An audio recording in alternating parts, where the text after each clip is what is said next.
Face à la Bible.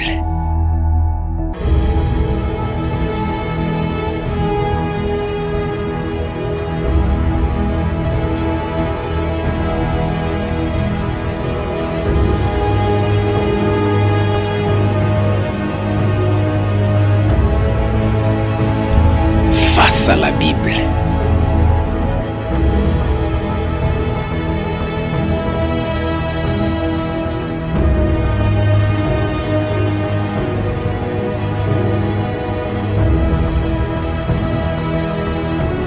Face à la Bible.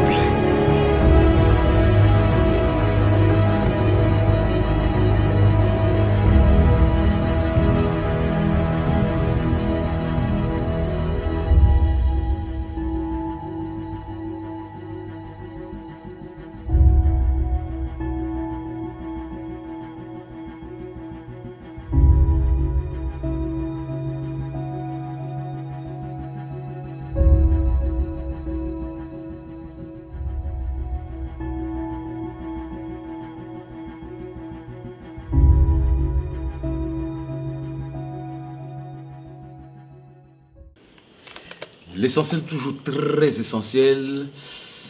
Bienvenue, chers amis, chers téléspectateurs, une fois de plus, pour commencer l'année 2017, face à la Bible. Votre émission, notre émission qui vous aimez tant. Vraiment, pour commencer cette nouvelle année, nous aimerons commencer la nouvelle année avec la bénédiction de notre Dieu. Et pour cela, pour cette première émission de l'année, j'ai un grand plaisir aujourd'hui de recevoir sur ce plateau deux grands bishops. À ma droite, Bishop Mathieu Gagnan, président pastoral de la Suisse. À ma gauche, Bishop Élisée Moulumba, qui nous vient directement du Canada. En passage en Suisse-Irlande, je crois que nous aurons un grand plaisir d'entendre cette prédication ici en Suisse. Bishop Mathieu, bonsoir. Bonsoir l'essentiel. On est dans le bon. On est toujours dans les bons. Bishop Mathieu, nouvelle année, une fois de plus, c'est un grand plaisir de nous retrouver avec vous face à la Bible. Et j'aimerais juste, avant de commencer, entamer cette émission, savoir quels sont vos vœux pour la nouvelle année 2017 au peuple de Dieu qui nous regarde à travers le monde. D'abord, je suis content d'être sur le même plateau que le Fireman, Bishop Élisée, qui nous vient du Canada, qui est actuellement à la mission chrétienne du Léman, un homme puissant et bon, l'essentiel qu'il faille la peine d'écouter. Deuxième chose, je saisis de l'opportunité. Vous savez qu'en tant que pasteur, je travaille sur 3 niveaux. Je suis actuellement président de la pastorale congolaise de la Suisse. Et j'ai saisi cette opportunité pour saluer d'abord tous les pasteurs congolais en Suisse, leur souhaiter, leur présenter des vœux de bonheur, des vœux de succès. Nous avons dit que cette année, c'est le chiffre 7, le chiffre de la perfection, le chiffre de la bénédiction de Dieu. Donc 2 signifie déjà le terme de l'alliance. Donc que tous les pasteurs congolais soient en alliance avec Dieu. Nous savons que notre pays est un pays d'alliance. Deuxièmement, le chiffre 1 témoigne l'unicité de Dieu. Et seul l'Éternel Dieu en qui nous croyons, le Père de Jésus, qui vous bénisse et qui vous amène vraiment dans la perfection de Dieu, dans la totalité. Soyez excellents. Vous avez une mission particulière partout où vous êtes, particulièrement en Suisse. Travaillez pour Jésus, annoncez la bonne nouvelle et que Dieu soit avec vous. Je prie pour que vos familles soient bénies aussi. Au nom de Jésus, Amen. Amen. Je vais d'abord saisir de l'opportunité pour annoncer 2 choses qui me tiennent à cœur.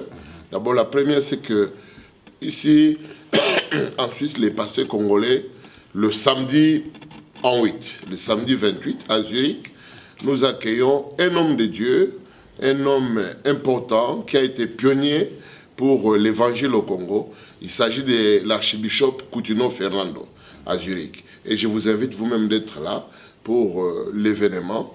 Donc tous les pasteurs congolais, les fidèles, ils sont invités. Ça sera le samedi prochain, samedi 28 à Zurich. Il y a déjà des flyers qui circulent. Puis deuxièmement, je suis peiné pour tous les deuils qui frappent les familles ici en Suisse. Et nous saisissons l'opportunité pour prier Dieu vraiment d'arrêter ces fléaux. Par le nom de Jésus-Christ, en tant qu'apôtre établi sur le pays, je m'oppose à cela et je prie que Dieu console tous les membres de nos familles, que ce soit à Lausanne, Genève, et particulièrement dans l'église du passé matin, Yongo, l'église missionnaire où nous avons appris qu'il y a aussi un deuil, que Dieu les console. Malheureusement, ce soir, je viens d'être informé que lui-même, le passé matin, Yongo, a perdu son père. Il est le secrétaire général de la conférence des églises africaines en Suisse. Que Dieu les bénisse. Et vraiment, je prie que tous les bien-aimés, c'est dans des moments comme ça que nous pouvons découvrir que nous sommes frères. Et puis, bonne année face à la Bible et bonne année à chez l'essentiel.com. Vous savez qu'on est toujours dans les bons. Merci. Merci beaucoup, Bishop. Je passe la parole à Bishop Élisée Fireman, l'homme de feu. Donc, pour cette nouvelle année 2017, un petit mot au peuple de Dieu. D'abord, merci, chers journalistes, pour l'invitation que vous nous avez offerte de pouvoir passer à l'essentiel. Dans la vie et dans tout ce qu'on peut faire, c'est l'essentiel qui compte. Et ça me fait un grand plaisir de me retrouver sur le plateau de l'essentiel.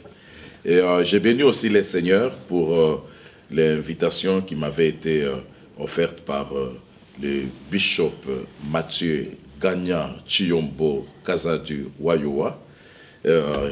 Il m'a excellemment bien béni, excellemment bien accueilli, excellemment bien reçu. Et puis, je suis en train de travailler dans l'église que le Seigneur l'a apporté comme étant berger, MCL. Et j'ai béni tous les bien-aimés qui sont membres de cette église. J'ai béni aussi la pastorale congolaise dont le Seigneur l'a établi comme étant le leader pour pouvoir les présider. Et je souhaite à tous nos internautes, à toute personne qui pourra nous suivre, bienvenue à l'essentiel. On va parler de l'essentiel. Que le Seigneur vous bénisse. Merci beaucoup, merci. Merci à Jordan Balokok, le haut sommet des images derrière le caméra. Alors, notre sujet d'aujourd'hui, pour commencer l'année, nous allons parler de la foi. La foi. Qu'est-ce que c'est la foi? Nos chrétiens et ceux qui ne sont pas chrétiens aussi, qui entendent beaucoup parler de ces mots, avoir la foi. Qu'est-ce que c'est la foi? Et pour cela, je pose la question, je commence par Bishop Mathieu. La foi, l'essentiel, c'est un sujet qui semble être petit, mais il est vaste. Parce que toute notre vie en tant que chrétiens, nous vivons tout par la foi.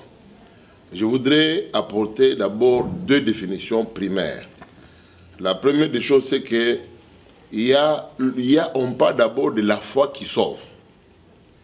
Et puis on parle, deuxièmement, de la foi comme une démarche de l'approche auprès du Seigneur. La Bible dit ceci, dans Hébreux chapitre 11, que la foi c'est une ferme assurance des choses qu'on espère, une démonstration de celles qu'on ne voit pas. Ça c'est une définition primaire. C'est-à-dire que la foi est une adhésion, c'est une acceptation d'abord de ce que Dieu a déjà accompli en Christ Jésus. C'est cette foi-là qui sauve. Nous acceptons qu'à la croix de Golgotha, Dieu s'est manifesté en Christ Jésus, qu'il a accepté de mourir à la croix pour tous les pécheurs et qu'il est ressuscité d'entre les morts, ayant versé son sang, ayant donné sa vie, pour que quiconque croit en lui, ou bien quiconque accepte ce que Dieu a fait en Christ, soit sauvé. Maintenant, lorsqu'on dit que c'est une ferme assurance, c'est-à-dire que c'est toute une détermination. Une ferme assurance, c'est une caution. Je définis la foi aussi comme étant une caution. comme lorsqu'on paye les loyers, lorsqu'on va pour prendre un bail, on doit payer une caution. En Christ Jésus, Dieu a déjà payé la caution pour tous ceux qui ne connaissent pas le Seigneur. Nous étions tous des pécheurs, mais à cause de ce que Dieu a déjà accompli, de ce que Jésus a déjà accompli à la croix, la caution a été payée. Et nous, nous sommes dans l'assurance. Maintenant que lorsque nous nous approchons de Dieu, en croyant, en acceptant ce que Christ a fait, nous obtenons le gain de tout ce que Dieu a décidé pour tous ceux qui allaient se réconcilier avec lui. Donc, c'est toute une définition qui est vaste. Moi, je dis c'est une démonstration des choses qu'on ne voit pas. Ça veut dire que la foi peut t'amener à des dimensions. Quand tu commences à créer par la foi, tu ne vis pas dans le monde où tu vis selon toi-même, tes compétences, tes capacités, ta force, mais tu vis maintenant conformément à ce que Dieu a dit. Et ça peut t'amener à démontrer, à vivre les choses qui ne sont pas vivables. Parce que notre Dieu, c'est un Dieu de l'appel et de l'accomplissement. Il appelle toujours les choses qui n'existent point à l'existence. C'est ce que nous appelons une démonstration de choses qui n'existent pas. C'est-à-dire, au travers de la foi, Dieu est capable d'amener beaucoup de choses dans la vie du croyant. Merci beaucoup. Donc, on retient, c'est vraiment, la foi, c'est une ferme assurance des choses qu'on espère. Donc, tout ce qu'on espère avoir font partie de la foi. Oui, en quelque sorte, mais il s'agit de faire quoi? Car lorsqu'on parle de l'espérance, l'espérance, c'est le fait de s'attendre au Dieu qu'on n'a pas encore vu. Quelqu'un qui croit, qui s'attend à Dieu, il met sa confiance en ce que même si je n'ai pas encore touché, même si je n'ai pas encore rencontré, mais le Seigneur va me visiter quelque part. L'espérance, c'est une foi que Dieu va me rencontrer dans l'avenir. Mais il ne s'agit pas d'espérer en rien dans le vide, mais il s'agit d'espérer que le Seigneur est capable de me rencontrer, de me visiter, de me bénir, de me pardonner, de me justifier, de me délivrer, de me guérir et de me libérer. Merci beaucoup, Bishop. Je passerai à la deuxième question qui ira, je pose la question à Bishop Élisée. Comment savoir si j'ai la foi? D'accord. Merci beaucoup, l'essentiel, pour la question. Je n'aimerais pas trop revenir sur ce que le Bishop Mathieu a dit tout à l'heure. La foi, comme il a dit, la foi, c'est un vaste sujet. C'est un vaste sujet et puis un sujet important. Je dirais même un sujet, c'est l'essentiel même de la Bible. Parce que quand nous voyons dans la Bible, il y a eu plusieurs dispensations dans la Bible. La dispensation qui est juste de différentes manières dont Dieu approchait les gens. Mais en lisant Hébreux chapitre 11, on voit que la Bible va nous dire, par la foi Abel, par la foi Moïse offrit, par la foi Abraham, par la foi. On va citer les différentes personnes, les différents héros de la Bible, même nos patriarches aussi. On nous dit, la majorité de tous ces gens-là, si pas tout le monde, c'était par la foi. Qu'ils avaient prié, c'est par la foi. Qu'ils ont fait descendre la pluie, par la foi. Il a fait descendre le feu, par la foi. Moïse a séparé la mer Rouge, par la foi. Abel offrit les sacrifices agréables à Dieu. Là, nous retenons que dans les différentes dispensations, qui sont les différentes manières où Dieu approchait les gens, mais dans toutes ces dispensations-là, la manière dont l'homme approchait Dieu n'a jamais changé. L'homme a toujours approché Dieu par la foi. Que ce soit dans la dispensation de la conscience, de l'inconscience, de la promesse, de la loi ou de la grâce, l'homme a toujours approché Dieu par la foi. Et Dieu a toujours voulu que les chrétiens ou les croyants, nous puissions mener une vie de foi. Quelque part dans la Bible, il est dit, lorsque les fondements seront renversés, ou lorsque les fondements sont renversés, que fera le juste? Le juste vivra par la foi. Le Seigneur a toujours voulu que nous puissions marcher par la foi et non pas par la vue. La semaine passée, j'avais une réunion avec la jeunesse de l'église MCL. Alors, je leur disais, si Dieu devait tout nous dire, par des prophéties, par des visions, par des songes, si Dieu devait tout nous avertir, tout nous dire, où serait alors la marche de la foi? Dieu ne va pas tout nous dire. Dieu ne va pas tout nous montrer. Dieu ne va pas tout nous révéler. Pourquoi? Parce qu'il a toujours voulu que nous puissions marcher par la foi. Et la foi, lorsqu'on marche par la foi, on ne marche plus selon la vue. Je n'entends pas voir, comme Thomas, je n'entends pas voir pourquoi. Moi, je crois avant d'avoir vu. Donc, nous avons déjà là des catégories de chrétiens.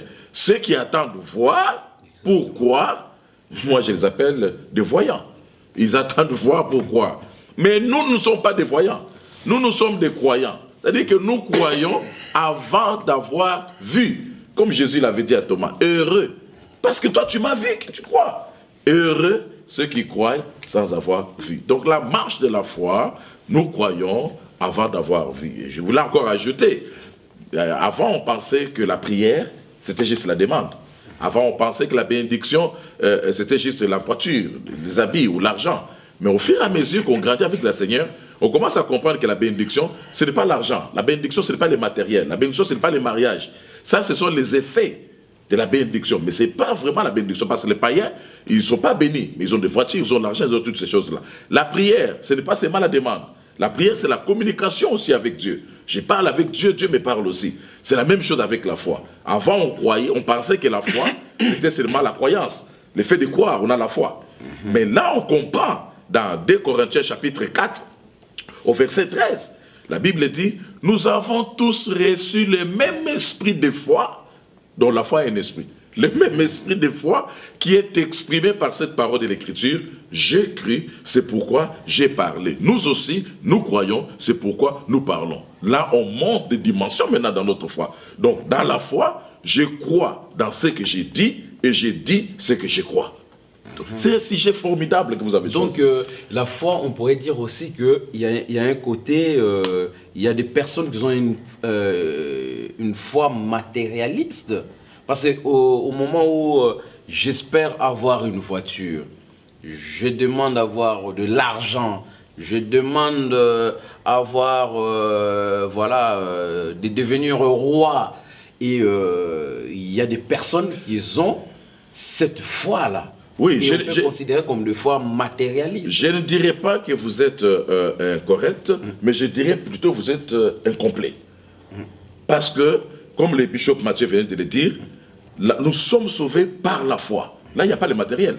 Voilà. Nous sommes sauvés par la foi. La foi, si vous voulez, c'est la main tendue qu'on manifeste vis-à-vis de Dieu pour recevoir sa grâce. C'est-à-dire, lui, il a tout fait, il nous accorde ce qu'il avait déjà tout préparé. Maintenant, nous devons avoir la foi pour acquérir tout ce qu'il nous a donné. Je vais vous donner un exemple. Jésus marche avec ses disciples un jour, et puis il avait faim, il voulait prendre un fruit de figuier. Arrivé là où il y avait les figuiers, il trouve que l'arbre n'avait pas de fruits. Il a maudit les fruits. Que personne ne mange les fruits de cet arbre. Pour lui, l'arbre était déjà maudit. Le lendemain, en passant sur le même chemin avec les disciples vont faire remarquer Jésus, l'arbre. Maître, voici l'arbre que vous avez maudit hier est complètement sec. Jésus savait que c'était déjà fait. It was done already. Alors Jésus va leur dire, si quelqu'un a la foi, il dira à cette montagne, ôte-toi de là et jette-toi dans la mer. S'il ne doute pas dans son cœur, mais croit que ce qu'il dit arrive, il le verra s'accomplir. Donc la foi est une ferme assurance des choses qu'on espère. Les choses là, c'est les uns et les autres. Mettez tout ce que vous voulez. C'est pourquoi je vous ai dit que vous n'étiez pas incorrect, mais vous étiez incomplet. La foi, c'est la ferme assurance des choses qu'on espère. Une démonstration des choses qu'on ne voit pas. Donc, quand j'espère quelque chose, ça peut être la guérison, ça peut être la délivrance, ça peut être le salut, ça peut être la vie éternelle, ça peut être la grâce, ça peut être la bénédiction, ça peut être les mariages, ça peut être la voiture, ça peut être... La foi englobe tout. Je voudrais rebondir un tout petit peu l'essentiel. Oui. Pour insister sur le fait que la foi, elle a un fondement. ce qui fait la différence entre la foi et l'espérance. La foi d'abord, elle s'appuie sur ce qui s'est déjà accompli en Christ. La Bible dit que Dieu s'est réconcilié, était en Jésus, s'est réconcilié avec tous les hommes. C'est-à-dire c'est un acte qui est déjà accompli. En ce qui concerne le salut, en ce qui concerne la guérison, en ce qui concerne la délivrance, en ce qui concerne toutes les choses telles que les bishops Élisée viennent de les citer, toutes ces choses-là, au fait, c'est déjà accompli en Christ. Parce que lorsque Dieu parle dans sa parole, il dit que nous sommes déjà bénis de toutes les bénédictions spirituelles en Jésus-Christ. Sur le plan de Dieu, tout est déjà accompli. Maintenant, nous les hommes, lorsque nous approchons Dieu par la foi, d'une manière simple, en ayant confiance, en faisant confiance à Dieu, que ce qu'il a accompli est réel, que nous pouvons aussi lui tendre la main et bénéficier. Vous savez, Dieu c'est notre Père. Regardez un petit enfant. Lorsqu'on dit que heureux ceux qui ont la foi comme les petits enfants. Un petit enfant a toujours confiance à son père. Le petit enfant peut même penser que son père est capable de tabasser les catcheurs les plus grands du monde. Parce qu'il sait que son père est le plus fort, son père est le plus grand. Mais c'est un enfant humain. Mais nous, en tant que croyants, nous avons le Père qui est tout-puissant, qui est le créateur du ciel et de la terre, qui a fait les hommes et tous les êtres visibles et invisibles. Nous devons lui faire confiance que tout ce qu'il a accompli est réel. Non seulement que tout ce qu'il a accompli est réel, tout ce qu'il a dit est vrai. C'est ça, nous lui faisons confiance par rapport à cela dans le cadre de la foi. Deuxième chose, la foi, je l'ai définie à plusieurs reprises, conformément à la parole. Et un des éléments importants que nous devons citer par rapport à la foi, c'est que j'ai défini aussi la foi comme étant les robinets qui nous permettent. Je suis en train de rejoindre le bishop Élisée, c'est ce qu'il a dit. Donc la foi, c'est comme le robinet qui nous permet de recevoir l'eau qui est déjà là. En réalité, lorsque vous êtes devant un robinet, l'eau n'est pas loin, l'eau est déjà là. Mais lorsque vous ouvrez le robinet, l'eau coule. C'est-à-dire que la grâce de Dieu, le salut de Dieu, la main de Dieu sont déjà là pour tous les humains. Ce qui est le plus important, c'est tout simplement que l'homme lui ouvre son cœur. Le cœur de l'homme en ce moment-là devient comme ces robinets qu'on ouvre pour que l'eau coule. Mais en réalité, l'eau n'est pas loin. L'eau est déjà là. Dieu a déjà tout disposé pour nous, plus près de nous et à côté de nous. C'est pourquoi la Bible dit, pose la question, que dit-elle donc? Elle dit que la parole n'est pas loin de toi. Elle est à côté de toi. Donc la confiance, Bishop, accompagne la foi. Mais la foi elle-même, c'est une confiance. Lorsqu'on dit que la foi, c'est une ferme assurance, ça veut dire aussi que la foi, c'est une confiance que nous avons envers le Seigneur. Nous savons qu'il est le Dieu qui a tout fait. Il est le Dieu qui est la source de l'existence. Il est le Dieu de toute la création. Et nous pouvons lui faire confiance en toutes choses. En matière de salut, en matière de pardon, en matière de délivrance, en matière de guérison, en matière de bénédiction, en matière même du fait que Dieu peut nous accompagner et nous donner même du succès et de la gloire dans ce monde. Amen, amen. Merci beaucoup. Bishop Élisée, entendre parler, pardon, on peut aussi dire que la foi est une offrande. La foi est une offrande. Je ne comprends pas très bien. C'est-à-dire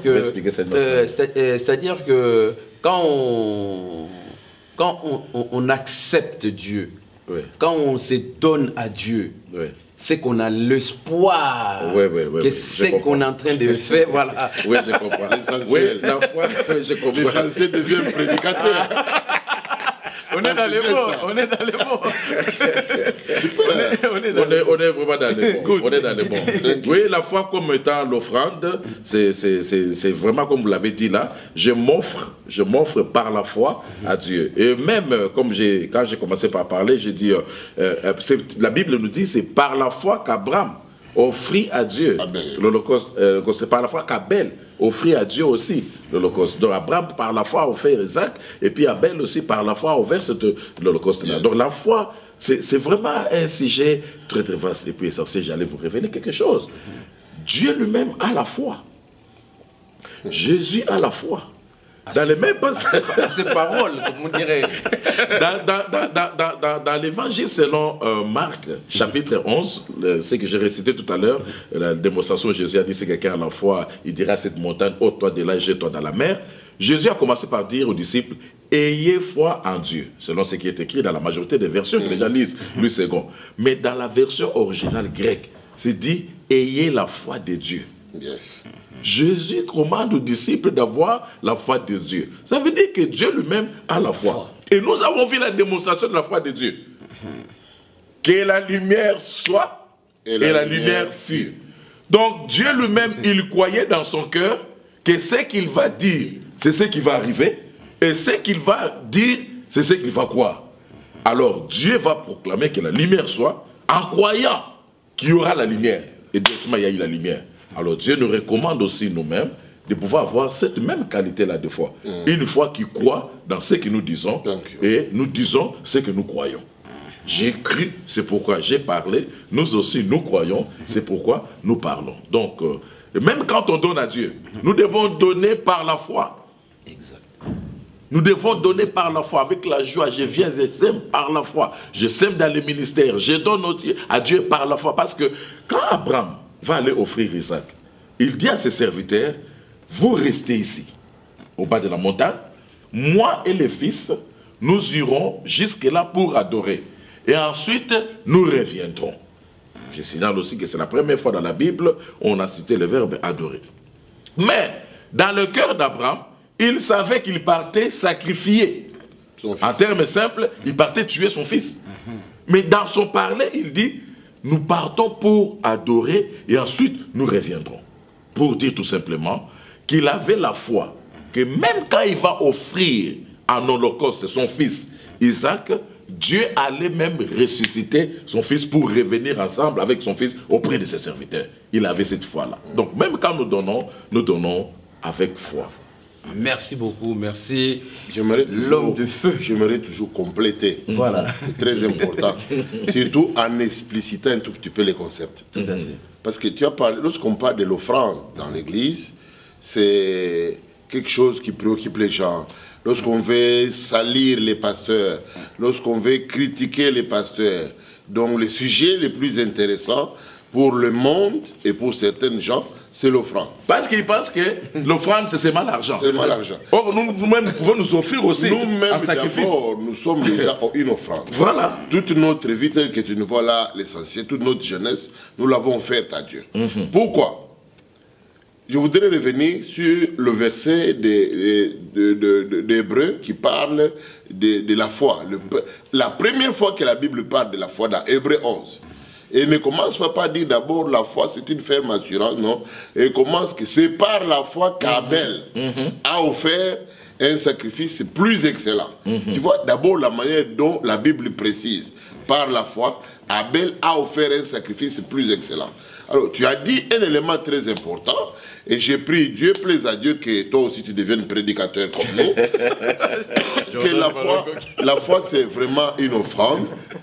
Pourquoi cela? Parce que lorsque Abel va présenter, il a pris un agneau pour aller présenter à Dieu, offrir à Dieu, il a pris le fruit de sa vie, de sa sueur. Symboliquement, toute sa vie, il a été dans cette offrande-là. Et lorsque Abel est allé offrir à Dieu, il a offert. Donc c'est là que commence aussi la foi. La foi, c'est vraiment une offrande. Une offrande. Et donc nous comprenons que c'est pas seulement lorsque même on parle de l'offrande. Il ne s'agit pas ni de l'argent, ni des iPads, ni des choses matérielles. Il s'agit d'abord de notre vie. Parce que Jésus lui-même, lorsqu'il est venu, on nous a dit que Jésus lui-même avait la foi. Dieu lui-même a la foi. Mais quand Jésus est venu, comment est-il venu avec sa foi? Il est venu, lui-même a été une offrande pour nous, pour que nous soyons sauvés. De la même manière aussi que lorsque quelqu'un croit en Dieu, la première des choses, il lui donne sa vie, il s'offre lui-même, il se donne lui-même à Dieu. Il devient ainsi une propriété particulière, volontairement, qui s'est donnée à Dieu. De cette manière-là, Dieu qui est bon pour nous, qui ne veut pas nous faire du mal, il te prend en charge et toute sa vie sera dirigée dans la grâce, dans la ligne droite, dans la justice, mais aussi dans la bienfaisance, mais aussi dans la bénédiction. Donc la foi, c'est réellement une offrande. C'est pourquoi je t'ai dit que définir la foi, ce n'est pas seulement lire un verset de la Bible. Définir la foi, c'est un sujet vaste. Tu vois, c'est vraiment une offrande. Une offrande où nous nous offrons nous-mêmes à Dieu parce que nous croyons et nous acceptons que Dieu lui-même nous a donné son Fils, ou bien nous a offert son Fils, que Jésus lui-même s'est offert lui-même pour nous, et que même le Saint-Esprit nous a été offert par le Père et par le Seigneur Jésus-Christ lui-même. Ah, merci beaucoup, Bishop. Donc, je crois que c'est par là qu'on voit, à partir de là, qu'on sent qu'on a la ferme assurance que, en se donnant à Dieu, que tout ce que nous allons demander, on va pouvoir l'avoir. Non, les questions de demande viennent après. La dimension que tu as définie là, elle est essentielle, parce qu'il s'agit de la foi du salut. Quand nous croyons en Jésus là, quand nous croyons ce qu'il a fait à la croix, en réalité, maintenant, nous disons que nous avons échoué dans le monde par nous-mêmes. Tout ce que nous avions fait par nous-mêmes. Nous étions dans le péché, nous étions dans le désordre, nous étions dans les colères, dans la rébellion, dans les choses terre à terre. Mais ça ne nous a pas procuré ni la paix, ni la vie éternelle. Mais maintenant, comme nous avons échoué, nous comprenons que Dieu a déjà pourvu, par grâce, à notre salut. Comment? Il a déjà offert Jésus à la croix, il y a plus de 2000 ans, à la croix de Golgotha. En retour, comme nous faisons confiance à Dieu, nous lui donnons aussi notre propre vie. Quand quelqu'un devient chrétien ou bien croit en Dieu, en réalité, il dit, j'ai échoué par moi-même. Je ne m'aimerai pas maintenant, je prends ma vie, je la mets entre les mains du Seigneur pour qu'il la dirige, qu'il la conduise. Voilà le sens de l'offrande dont tu as parlé. C'est un sens très fort. Maintenant, les choses matérielles deviennent secondaires. Les demandes deviennent secondaires. Nous avons un Dieu puissant, papa. Un Dieu qui nous a, toute notre vie, quand nous disons, non pas seulement que toute notre vie a été une offrande à Dieu, mais nous avons vu les bontés de Dieu dans nos ministères. Nous avons vu beaucoup de choses dans nos ministères. Donc, les choses matérielles ne valent rien. Notre Dieu est celui qui détient et la gloire et la richesse et les biens de ses mains. Il a tout créé, tout est entre ses mains. Alors, quand tu es son fils et quand tu es entre ses mains, tu peux tout recevoir de lui. Amen. Merci, amen, amen, Bishop. Merci beaucoup. Je vais poser la question à Bishop Élisée. Bishop Élisée, comment savoir que j'ai la foi? Comment être convaincu que j'ai la foi là où je suis en tant que chrétien? Je vais à l'église. Quand je parle, quand je dis des choses, comment être assuré que j'ai la foi? Merci beaucoup, Essentiel. Merci beaucoup. Merci pour cette question pertinente. Comment savoir que j'ai la foi? Je vais revenir d'abord, comment est-ce qu'on obtient la foi? La Bible dit, la foi vient de ce qu'on entend, et ce qu'on entend vient de la parole de Dieu. Ah, là, je commence à comprendre qu'il y a des dimensions de la foi. Mais les dimensions basiques, c'est ce que je vous ai lu dans 2 Corinthiens, chapitre 4, verset 13, où l'apôtre Paul dit, nous avons tous, il dit aux Corinthiens, nous avons tous reçu le même esprit de foi qui est exprimé par cette parole de l'Écriture. J'ai cru, c'est pourquoi j'ai parlé. Nous aussi, nous croyons, c'est pourquoi nous parlons. C'est-à-dire que tout chrétien qui a reçu la parole de Dieu, qui a reçu Jésus-Christ comme son Seigneur Sauveur personnel, il a déjà la sémence de la foi en lui. Amen. La Bible dit, au commencement était la parole était avec Dieu, et la parole était Dieu. On descend le verset où dit, et la parole s'est faite chair. Elle est venue chez les siens, donc les Juifs du Moyen-Orient, et les siens ne l'ont pas reçu. Et s'est tournée vers les nations, elle a commencé à crier à tous ceux qui l'ont reçu, à ceux qui croient en son nom, et leur a donné le pouvoir de devenir enfants de Dieu. À tous ceux qui l'ont reçu. Ensuite, à ceux qui croient en son nom. Donc il y a des choses. Il faut d'abord recevoir ce que le bishop Mathieu venait de dire, tout ce que Dieu avait déjà préparé. Il avait déjà tout fait. Dieu, en fait, vous verrez même dans la Bible, c'est excellent. Quand Dieu crée l'humanité, il crée le visible et l'invisible, Dieu va créer l'homme le 6e jour. En d'autres termes, la toute dernière création de Dieu, c'était l'homme. Après avoir créé l'homme, il n'a plus rien créé. il est tombé sur le 7e jour, et la Bible nous dit l'Éternel Dieu se reposa. Mais pourquoi il n'avait pas créé l'homme le 1er jour, le 2e jour, le 3e, le 4e, le 5e jour? Il a créé l'homme le 6e jour. Parce que Dieu était en train de préparer la provision pour l'homme avant son arrivée. Dieu a tout préparé. Que ce soit pour notre salut, que ce soit pour notre délivrance, que ce soit pour notre guérison, que ce soit pour notre prospérité, que ce soit pour tout ce que nous voulons, Dieu a tout préparé. Et quand on parle même de Jésus, on dit, il est l'agneau de Dieu qui a été crucifié avant la fondation du monde. Donc Dieu avait déjà tout préparé pour nous. Maintenant, qu'est-ce qu'il nous demande? Il nous demande, à tous ceux qui l'ont reçu, recevoir Jésus-Christ comme son Seigneur Sauveur personnel, recevoir la parole de Dieu, et ensuite il dit à tous ceux qui croient en son nom. Là on descend maintenant dans le processus. Nous croyons tous les jours, parce que même les verbes là où on dit la foi vient de ce qu'on entend, et ce qu'on entend vient de la parole de Dieu. Les verbes attendre là, entendre, en grec c'est akoi. Ça veut dire tout simplement prêter attention pour comprendre. Donc Jésus voulait dire tout simplement, la foi, l'apôtre Paul voulait tout simplement, la foi vient de ce qu'on entend, et de ce qu'on continue à entendre, et de ce qu'on continue à entendre, et de ce qu'on continue à entendre, et de ce qu'on finit par comprendre de ce qu'on a entendu de la parole de Dieu. Vous vous souvenez les jours où Jésus avait beaucoup prêché aux disciples, les versets que les chrétiens, tous les chrétiens, les païens connaissent, aiment toujours dire, c'est lui que le Christ a franchi, vous connaîtrez la vérité, et la vérité vous affranchira. Mais avant d'arriver là, qu'est-ce que le Seigneur avait dit? La Bible dit, Jésus-Christ se tourna aux Juifs qui avaient cru en lui.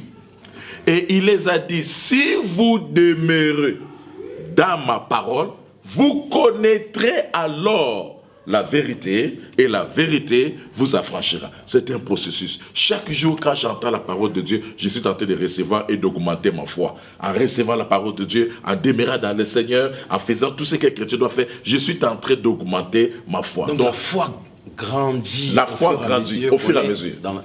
Nous recevons Jésus-Christ, nous recevons la parole de Dieu. Le Seigneur place la semence déjà de la foi en nous. Comme je l'ai dit dans 2 Corinthiens 4, 11, 13, nous avons tous reçu le même esprit de foi qui est exprimé par cette parole de l'Écriture. J'ai cru, c'est pourquoi j'ai parlé. Mais en écoutant la parole de Dieu, la dimension de la foi monte. Vous verrez, dans la fois que Jésus, quand il a chassé les démons, il a guéri certaines personnes quelque part. Les disciples l'ont demandé, mais pourquoi n'avons-nous pas pu faire cela? Il dit, parce que vous n'avez pas eu la foi. Pourquoi n'avons pas pu chasser ces démons-là? Il dit, bon, c'est type l'espèce. Il explique, parce que ce sont des dimensions. Quelque part, ils avaient eu peur lorsqu'ils naviguaient avec eux.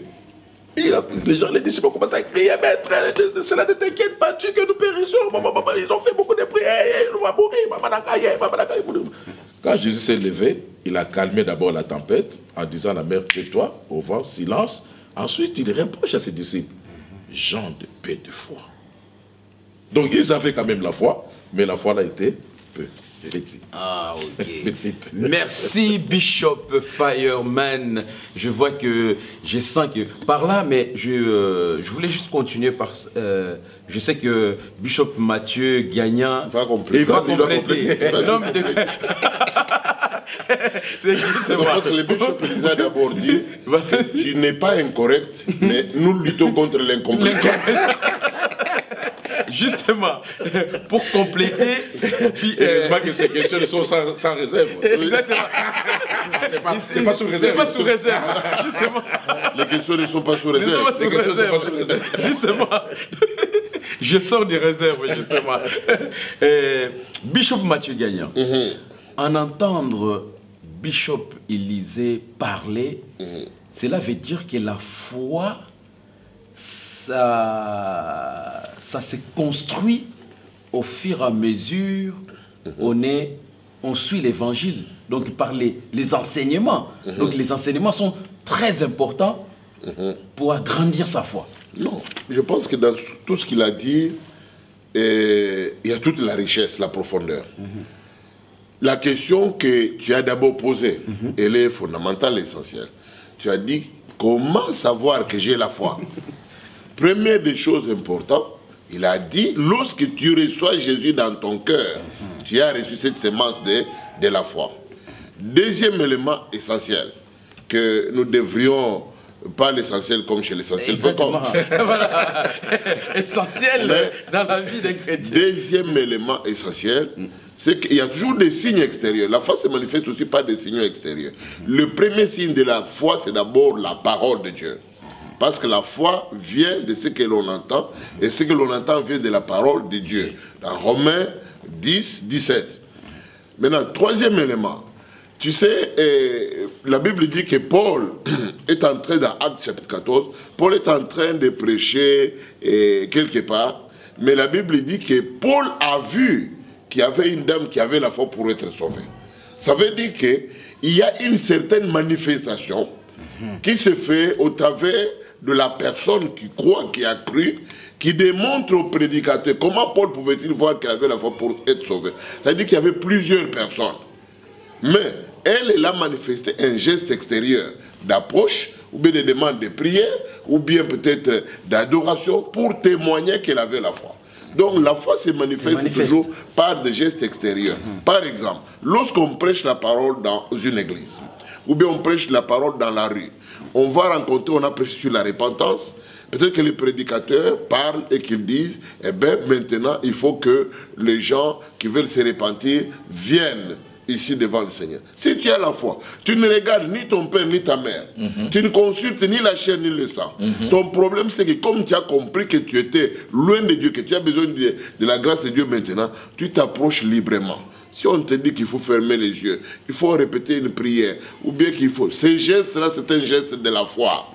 C'est comme la femme qui avait la foi pour la guérison par rapport à Jésus. La Bible dit que cette femme-là, la femme qui est dite, la femme à la perte de sang, pendant plusieurs années, elle avait perdu le sang. Mais cette femme s'est dit que moi, je vais m'attendre, j'irai vers Jésus. Si seulement je le touche, je serai guéri. Donc, sa foi, elle s'est exprimée par la manière de toucher Jésus. Ok, merci. Et juste concernant ma question. Y n'a aucune connexion Internet pour le moment. Juste, c'est les aléas de direct. Alors, juste par rapport à ma question, je voulais savoir que la foi, comme Bishop Élisée a dit que on a grandi, ça s'agrandit au fur et à mesure. Mais comment on peut faire pour que sa foi puisse agrandir? Comme on a dit que la foi vient... Par les enseignements. Comme on a dit que la foi vient de la parole de Dieu. Voilà. Le seul moyen par lequel nous pouvons grandir par la foi, c'est au travers des enseignements. Okay. Parce que cela est dit aussi. Vous savez que l'apôtre Pierre est défini, comme aussi le livre des Hébreux, définit la parole de Dieu comme étant le lait. Ça veut dire qu'il y a un niveau de lait. Après, on parle de la nourriture solide. Il y a un niveau aussi de bouillie. Après, il y a un niveau aussi, peut-être on commence à manger les yogourts, ou bien les petits gervais, ou bien quoi. Et puis, il y aura un niveau maintenant de la nourriture solide. Donc, la foi ne peut grandir qu'au travers des enseignements structurés, organisés. Commençant par, d'abord, les bases, ce qu'on appelle les fondements de la foi. Ensuite, on va vers le reste. Merci beaucoup. Bishop a répondu à ma question, donc je ne pouvais pas passer à autre chose sans préciser ce point-là. Parce que aujourd'hui, comme on dit, mon peuple périt par manque de connaissance. Alors, avoir la connaissance, je crois que ça permet aussi d'agrandir sa foi en Dieu. Donc, et pour avoir cette connaissance-là et pour agrandir sa foi, je crois que comme Bishop Élisée a bien précisé et Bishop Mathieu Gagnan, c'est par les enseignements. Alors, ce n'est pas en restant chez soi, en se disant que j'ai la foi, mais est-ce que tu as la foi comme il est écrit dans la Bible? Merci beaucoup. Et Bishop Élisée, on arrive, je sais que ce sujet-là est très vaste, mais on doit clôturer parce qu'il y aura d'autres émissions. Et je pense que je vais vous recevoir personnellement chez l'Essentiel avant que vous entrez au Canada. Merci. Parce que j'ai d'autres sujets à développer avec vous. Merci. Y a-t-il un moment précis où on fait appel à la foi? Parce que on a des moments des fois difficiles dans la vie, où on a des moments où on s'est dit que Dieu m'a abandonné, Dieu n'entend plus mes prières. Est-ce que, par exemple, dans ces moments-là, c'est des moments où on peut faire appel à sa foi? Merci beaucoup, Essentiel, pour cette question. Je dirais ceci. Quand nous entrons dans les bateaux ou les avions, la première des choses que les hôtesses de l'air selon l'ordre de commandant de bord font, ils nous apprennent, ils nous donnent des instructions sur les safety. Comment on dit safety en français? Sauvetage? Sécurité, voilà. On nous dit, à moins, quand il y aura des zones de turbulence, attachez vos ceintures comme ça.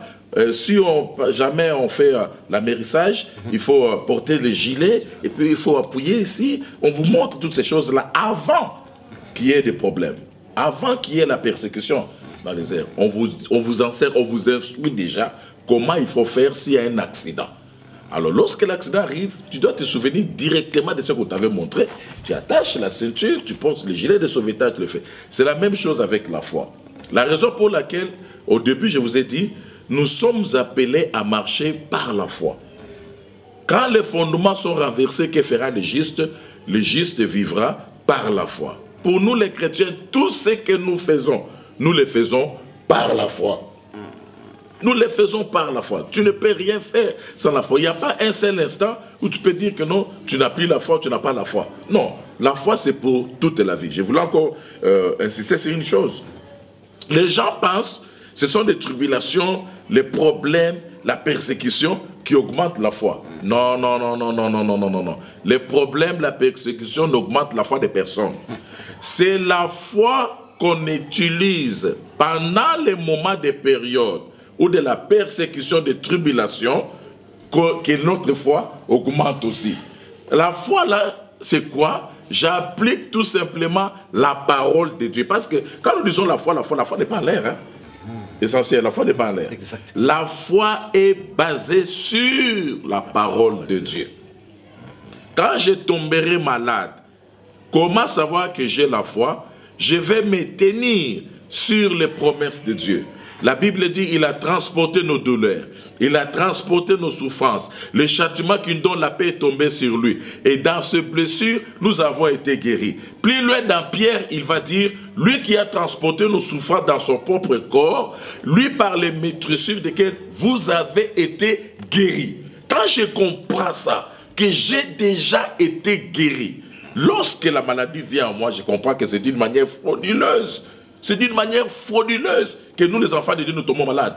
C'est d'une manière frauduleuse que certaines choses nous arrivent. Le diable agit d'une manière frauduleuse. Alors moi, je dois maintenant m'asseoir sur la parole de Dieu, proclamer ce que je crois. Qu'est-ce que je crois? Je crois la parole de Dieu. J'ai chute pour dire, quand les enfants d'Israël devaient aller dans la terre promise, Dieu ne cessait de répéter plusieurs fois dans le désert, entrez dans les pays que l'Éternel, votre Dieu, vous a donné en possession. Allez prendre en possession ce que Dieu vous a déjà donné. Donc, ils partaient pour conquérir ce que Dieu leur avait déjà donné.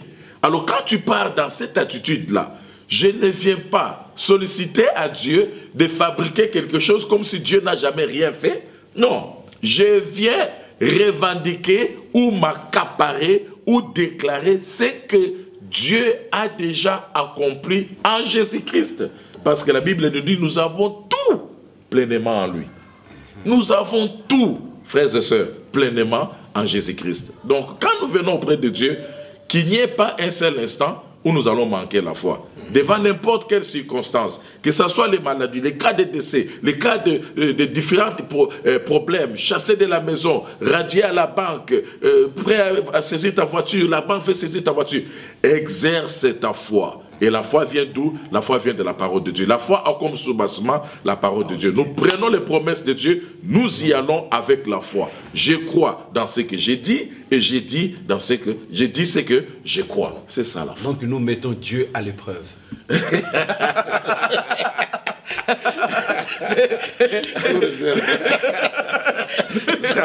Là, c'est vraiment, ça réserve.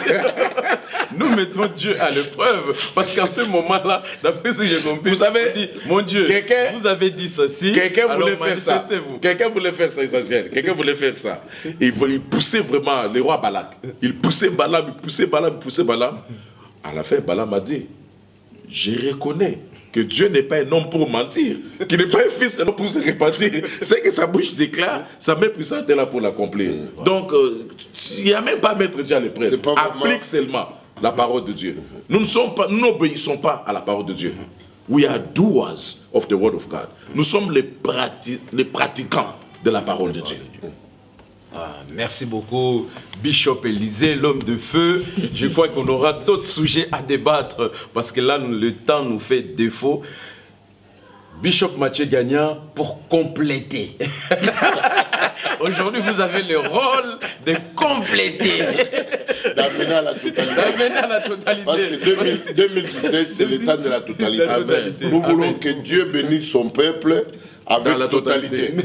Quand quelqu'un guérit, qu'il soit totalement guéri. Béni, mais totalement béni. Amen. Ok, posez votre question. Merci. Alors, pour ajouter à cela, Bishop Mathieu, juste pour nous préciser,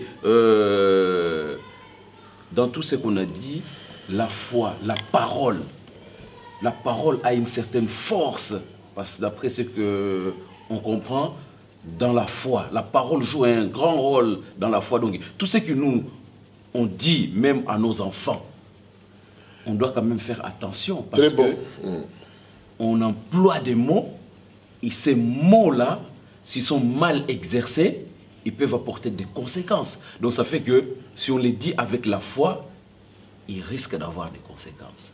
Très bon. Est-ce bien compris? Si j'ai bien compris. Mais j'ai dit que plaise à Dieu que l'essentiel devienne prédicateur de l'évangile. On est face à la Bible. Maintenant, nous sommes face à la Bible. On reste face Non, à la Bible. l'élément de la parole, c'est un élément fondamental. Ça me pousse à réfléchir. Je voudrais d'abord revenir sur les versets qui ont déjà été cités. Pourquoi? Parce que le peu de temps que nous prenons, nous voulons que frères et sœurs, vous qui nous entendiez, vous soyez édifiés et construits quelque part. Amen. Un verset qui a été cité ici, c'est dans 2 Corinthiens chapitre 4, verset 13, où il est dit « J'écris, voilà pourquoi j'ai parlé ». La foi marche toujours avec la parole. Dieu lui-même, à la création, lorsqu'il veut créer le monde entier, qu'est-ce que Dieu fait? Comme il croit lui-même qu'il est capable de faire les choses, comment va-t-il manifester sa foi? Dieu va parler. Il va dire que la lumière soit, la lumière fit. Amen. Il dit que vraiment qu'il y ait des luminaires, et il y a eu des luminaires. Dieu croit en sa parole. Et lorsque nous sommes aussi croyants, faites attention, c'est avec la parole que Dieu a créé. Et la parole a été donnée à l'homme pour créer les choses dans sa vie. Et quand nous devenons des enfants de Dieu, nous devons comprendre que vous savez, la Bible dit que la vie et la mort sont au pouvoir de la langue. Ce que tu dis est important. Si tu confesses la mort, la Bible dit quiconque en aime les fruits, il en mangera. C'est-à-dire que ce que tu dis par ta bouche, c'est généralement les choses que tu es en train de construire. Comment est-ce que nous vivons dans ce monde? Nous écoutons beaucoup d'informations. Ces informations-là construisent une certaine foi dans notre vie et nous les exprimons de manière générale. Mais maintenant, lorsque quelqu'un est construit sur la base de la Bible, face à la Bible, à la parole de Dieu, tout ce qui sort de sa bouche doit être la parole de Dieu. Et parce que la parole a un pouvoir extraordinaire. Donc, comme tu étais en train de dire, même sur tes enfants, même sur ta propre vie, il n'y a pas de grave malédiction que celle que tu te maudis toi-même. Amen. Parce que tout ce que tu es en train de dire, si tu crois que tu vas échouer, même quand tu te lèves, tu dis « Ah, je pense que ça ne marchera pas ». Tu as déjà créé une certaine négativité en toi. C'est-à-dire que même ton cerveau n'aura pas la force de fonctionner pour que tu puisses réussir. Parce que tu lui as déjà donné une information en lui disant que tu vas échouer. Mais maintenant, lorsque toi, en tant qu'enfant de Dieu, tu te lèves, tu vas dire ce que Dieu a dit que tu es. Dieu a dit comment? Il a dit que les pauvres disent « je suis riche ». Même si tu es pauvre. Mais tu dois avoir le courage de déclarer ce que Dieu a dit. Amen. Et cela finira par arriver. Amen. Qu'est-ce que Dieu a dit? Il a dit que les faibles disent qu'il est fort. Même si tu es fort. C'est-à-dire que tu es en train de donner et à ton... Tu sais, la parole, elle crée des choses dans notre vie. Regarde comment David lui-même dit. David, il ordonne. Il sent qu'il est dans un moment de dépression, un moment de tristesse. Mais il dit ceci. Il dit, mon âme bénit l'Éternel.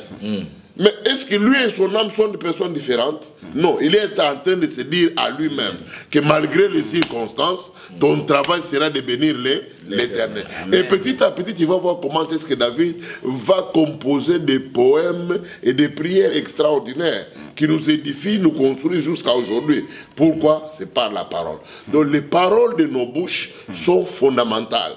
Notre foi fonctionne toujours avec la foi. Quand tu crois, tu parles. Quand tu parles, tu crois. Ce que tu dis, c'est ce qui va t'arriver. Et ce que tu crois, c'est ce qui va t'arriver. Voilà. Merci beaucoup. Merci vraiment, Bishop. Sur ces paroles, je crois que vous êtes nombreux à nous suivre à travers le monde. Ça ne fait que commencer face à la Bible. Je sais que Bishop Élisée Fireman, qui nous vient du Canada, je sais qu'on aura l'occasion de les recevoir encore une fois de plus face à la Bible sur des thèmes vraiment bibliques. Et nous allons en parler, il y en a beaucoup. Donc la foi, c'est très important, comme vous avez entendu. La foi, on les vit tous les jours. Donc vraiment, restez connectés. Bishop, on arrive à la fin de l'émission. Un dernier mot au peuple de Dieu qui vont suivre cette émission. Je dirais comme dernier mot, j'encouragerais à tous les enfants de Dieu de pouvoir vous accrocher à la parole de Dieu. Je me souviens, un jour, Jésus-Christ allait, il y a eu un homme qui est venu le voir pour lui dire que sa fille était sérieusement malade. Alors, pendant qu'il parlait à Jésus, Jésus s'est occupé à autre chose et puis lui continuait. On veut lui dire que non, la personne pour qui tu étais en train de plaider est déjà morte. Directement, Jésus se tourne vers la personne et dit, continue encore à croire. Continue encore à croire.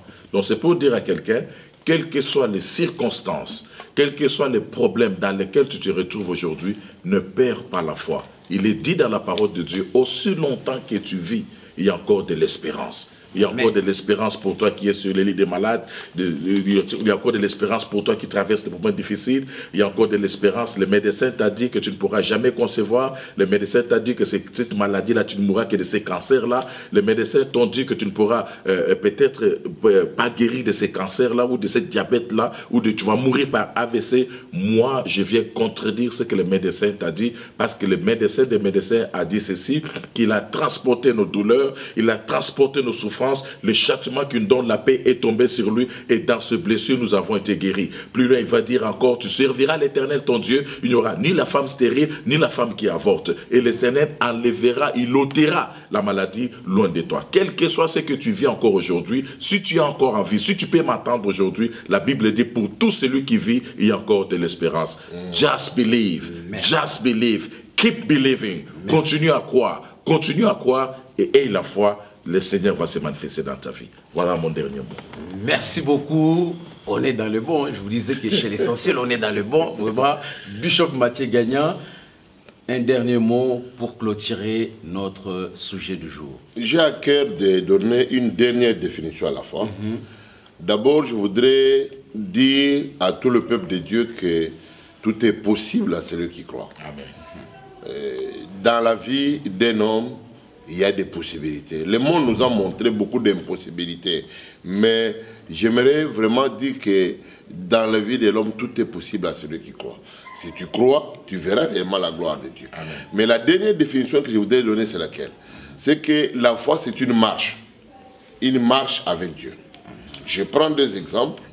Dieu appelle Abraham à sortir, à aller dans un pays qu'il ne connaissait pas. Au fait, Dieu appelle Abraham à marcher avec lui. Et Dieu ne lui a pas dit où il allait partir. Il lui a dit qu'un pays que je te montrerai. C'est une marche vers l'inconnu. Une inconnue que les hommes ne connaissent pas, mais que Dieu connaît déjà. Deuxième moment, c'est Genèse chapitre 18, ou chapitre 22, où Dieu lui-même parle à Abraham encore, il l'appelle encore à aller lui offrir. Mais il ne lui a pas montré la place. Il dit, va à Morija, mais dans un lieu que je te montrerai. Il ne lui a pas dit quel est ce moment-là. Donc Dieu nous appelle toujours à marcher avec lui, mais dans cette marche-là, il y a des inconnus. C'est cet inconnu-là qui fait la force de notre foi, où nous faisons confiance à Dieu chaque jour pour compter sur lui et pour vivre ses miracles. Donc la foi, c'est une marche avec Dieu, une marche vers une inconnue. Ce qui est inconnu des hommes, mais toutefois connu de Dieu. Amen. Pourquoi je dis connu de Dieu? Parce que malgré qu'Abraham est allé par la foi, mais Dieu lui savait déjà qu'il y avait déjà un bélier qui l'attendait, ce bélier qui représente Jésus-Christ. Donc Jésus t'attend quelque part, dans tout ce que tu ne connais pas, Jésus t'attend pour te rencontrer. Il a été lui-même une offrande pour toi. Que Dieu vous bénisse, passez une année formidable et merveilleuse. Je voudrais encore dire en anglais, just believe. Merci beaucoup. Merci beaucoup vraiment Bishop Mathieu Gagnan et Bishop Élisée Fireman. Donc merci à Jordan Balocoq derrière la caméra, au sommet des images. Et je tiens à remercier prophète Samuel Panzou qui nous suit beaucoup face à la Bible et qui m'encourage beaucoup pour cette émission face à la Bible, ainsi que je salue pasteur Roberto à Genève, sans oublier pasteur Martin Yongo qui me soutiennent beaucoup, et sans oublier révérend Lebo Kanza. Et merci à Maman Lydia, l'original, qui me soutient beaucoup, et la baronne de Genève, Maman Tetele Yongo. Restez connectés face à la Bible. À très bientôt. On est dans le bon. Merci.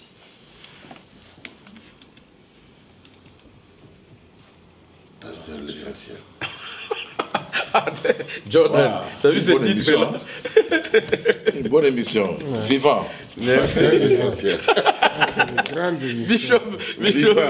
On va-t-il prendre une photo là? Face à la Bible.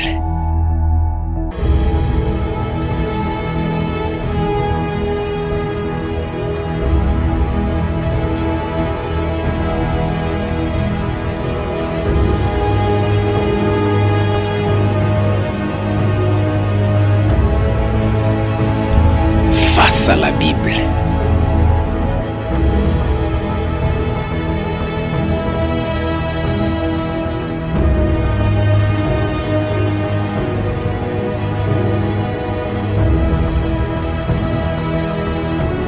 Face à la Bible.